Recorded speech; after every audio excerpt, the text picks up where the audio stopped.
सुप्रभात बच्चों, आज हम आपकी पाठ्य पुस्तक संस्कृत के द्वितीय पाठ का अध्ययन करेंगे, जिसका शीर्षक है कारक परिचय। तो चलिए पढ़ते हैं और कारकों के बारे में जानने की कोशिश करते हैं।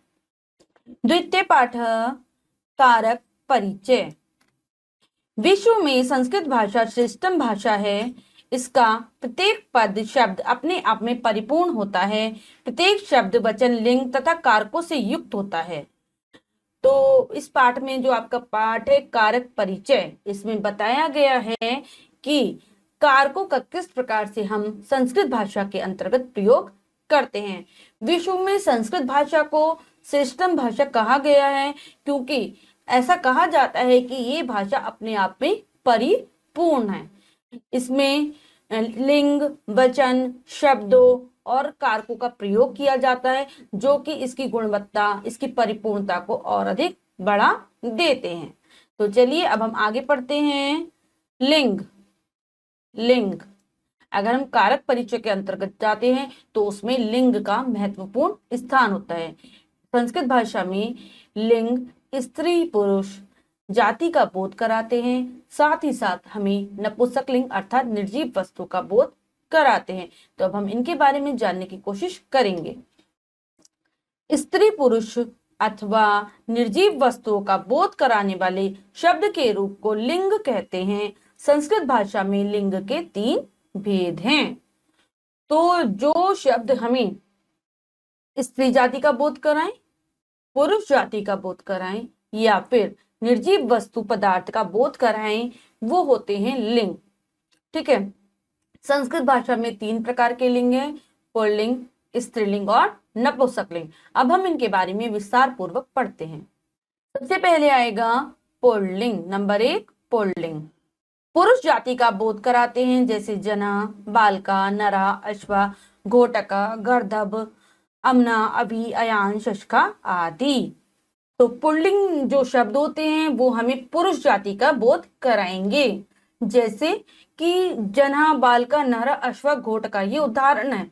यानी कि ऐसे शब्द जिससे हमें पता चले कि ये पुरुष है। ठीक है। किसी मेल का बोध करा रहे हैं, वो शब्द पुल्लिंग के अंतर्गत आएंगे। अगला है हमारा स्त्रीलिंग।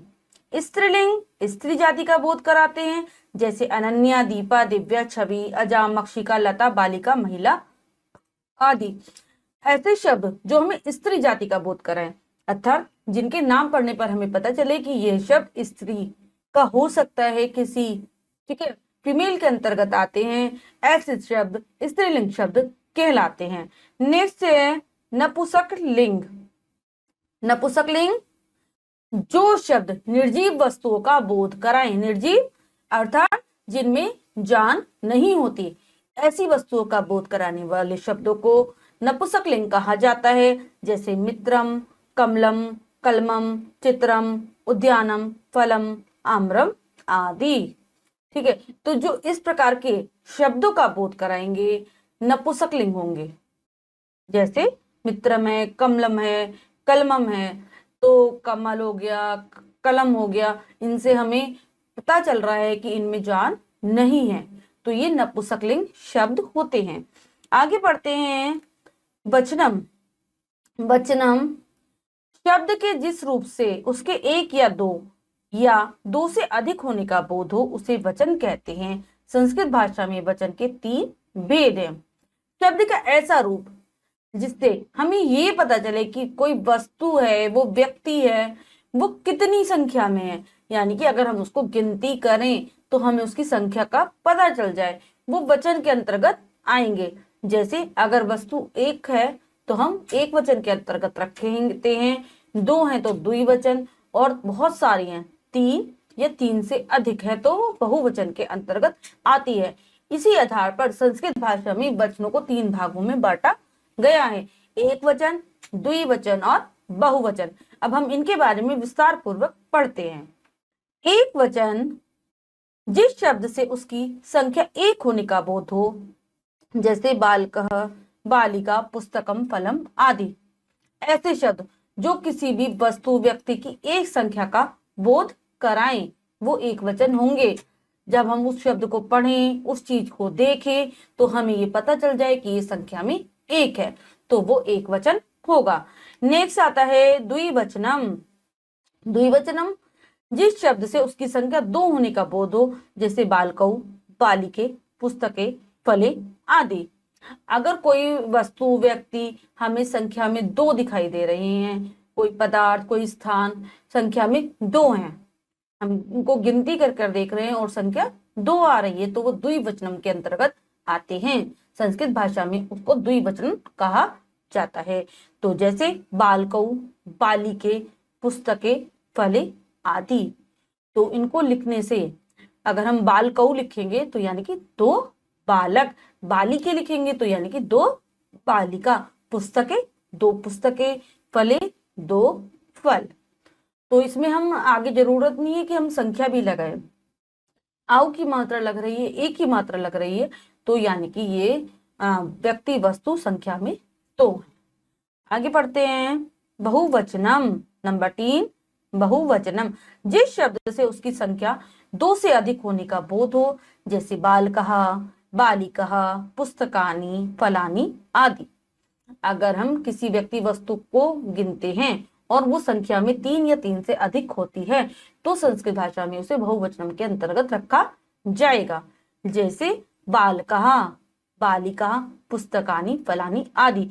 बालकः लास्ट में विसर्ग लगे हैं दो, बालिका में भी, और पुस्तक और फल में आनी आनी प्रत्यय लगाया है, तो ये बहुवचन की तरफ संकेत कर रहे हैं। हमें इसके बहुवचन के लिए अलग से कोई शब्द देने की आवश्यकता नहीं होती। हम इसमें विसर्गो, आनी प्रत्यय के द्वारा बहुवचन को लिखते हैं।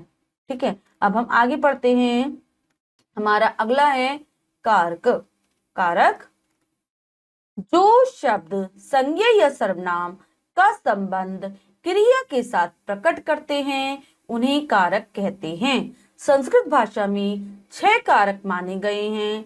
संबंध तथा संबोधन को कारक नहीं माना गया है, क्योंकि ये अपना संबंध क्रिया के साथ स्पष्ट नहीं करते।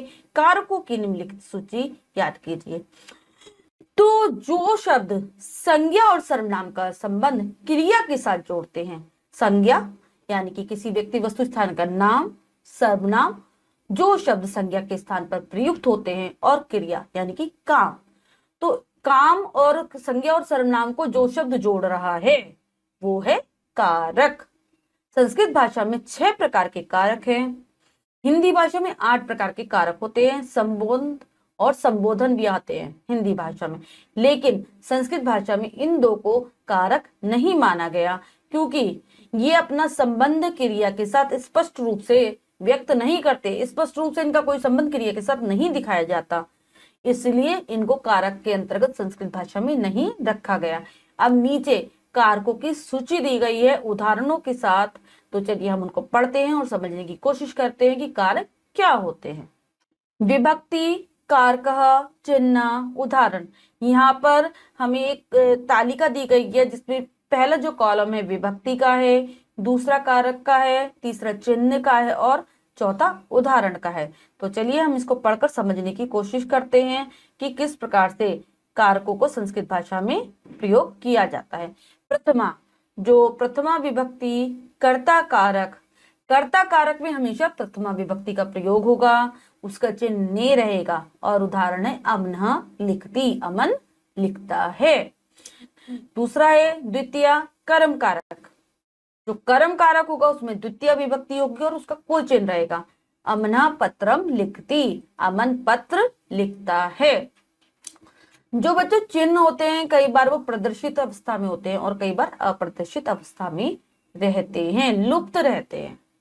ठीक है, लेकिन वो संकेत करते हैं अपने चिन्ह की तरफ। अगला है तृतीय करण। तृतीय कारक है हमारा करण कारक, जिसमें तृतीय विभक्ति का प्रयोग हम करते हैं। करण कारक होगा तो तृतीय विभक्ति लगेगी, और इसके जो चिन्ह होते हैं से और के द्वारा, के साथ, इनका प्रयोग करण कारक के अंतर्गत किया जाता है। अमन कलमेन लिखती, अमन कलम से लिखता है। करण कारक में हमेशा तृतीय विभक्ति होगी। नेक्स्ट है चतुर्थी विभक्ति। संप्रदान कारक, संप्रदान कारक है, चतुर्थी विभक्ति का इसमें प्रयोग होता है और को और के लिए चिन्हों का प्रयोग किया जाता है। संप्रदान में भी को चिन्ह होता है और कर्म में भी को चिन्ह होता है, लेकिन संप्रदान में के लिए का चिन्ह भी होता है। अमना गणेशाय नमति, अमन गणेश जी को नमस्कार करता है, तो यहाँ पर को है, लेकिन चतुर्थी विभक्ति है इसलिए संप्रदान कारक होगा, कर्म कारक नहीं होगा। नेक्स्ट है अपदान, पंचमी, पंचमी विभक्ति का प्रयोग होता है अपदान कारक के लिए और इसका भी चिन्ह से है, लेकिन इसका जो चिन्ह है से अलगाव यानी कि संबंध को विच्छेद करता है, यानी कि कोई चीज दूसरी चीज से दूर जा रही होती है तो वहां पर अपदान कारक का प्रयोग होगा।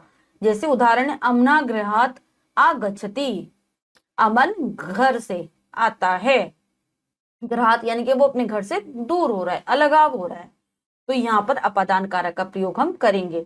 षष्ठी है संबंध कारक, का के की रा रे री, तो जो संबंध कारक है उसका में हमेशा षष्ठी विभक्ति का प्रयोग होगा, चिन्ह रहेंगे का की के रा री रे, और इसका उदाहरण रहेगा अमन मम मित्रम अस्ति, अमन मेरा मित्र है, लेकिन इस कारक को संस्कृत में कारक के अंतर्गत नहीं रखा गया। ठीक है, अगला है सप्तमी, सप्तमी विभक्ति में अधिकरण कारक का प्रयोग होता है। अधिकरण कारक का जब भी हम प्रयोग करेंगे तो सप्तमी विभक्ति रहेगी, इसके चिन्ह है मी और पर। अमना नगरे बस्ती, अमन नगर में रहता है, बस्ती मतलब रहता है, मी नगर में रहता है अमन, तो अधिकरण कारक है। संबोधन, लास्ट है संबोधन कारक। ठीक है, संबोधन कारक में संबोधन विभक्ति का प्रयोग होगा, भो हे अरे ये इसके चिन्ह होते हैं, लेकिन इस कारक को भी संस्कृत भाषा में कारक के अंतर्गत नहीं रखा गया। अमना इह अगच्छत, लेकिन ये होते तो कारक ही हैं, तो हम इनका उदाहरण के साथ अध्ययन कर रहे हैं। अमना इह अगच्छ, अमन इधर आओ, और इसमें जो संबोधन होता है इसमें एक चिन्ह लगा रहता है जिसे हम संबोधन चिन्ह कहते हैं। आप देख रहे हैं कि सभी में इस प्रकार के चिन्ह का प्रयोग किया गया है, भो हे अरे आदि, और ये शब्द प्रयोग होते हैं हमेशा वाक्य के शुरू में। तो बच्चों हमने इस पाठ को अच्छी प्रकार से समझा है, हमने लिंग वचन के बारे में जाना और सीखा कि कारक क्या होते हैं, उनके चिन्ह कौन से होते हैं और संस्कृत भाषा में किन कारकों को मान्यता दी गई है। तो बच्चों आज हमने आपकी पाठ्य पुस्तक संस्कृत के द्वितीय पाठ का अच्छी प्रकार से अध्ययन किया, हमने सीखा लिंग वचन कारक के बारे में। आशा करती हूँ आपको अच्छे से समझ में आया होगा। आप फिर से पाठ को पढ़कर उसका अभ्यास करेंगे। मिलते हैं अगली कक्षा में नए पाठ के साथ, तब तक के लिए स्वस्थ रहिए, प्रसन्न रहिए, धन्यवाद।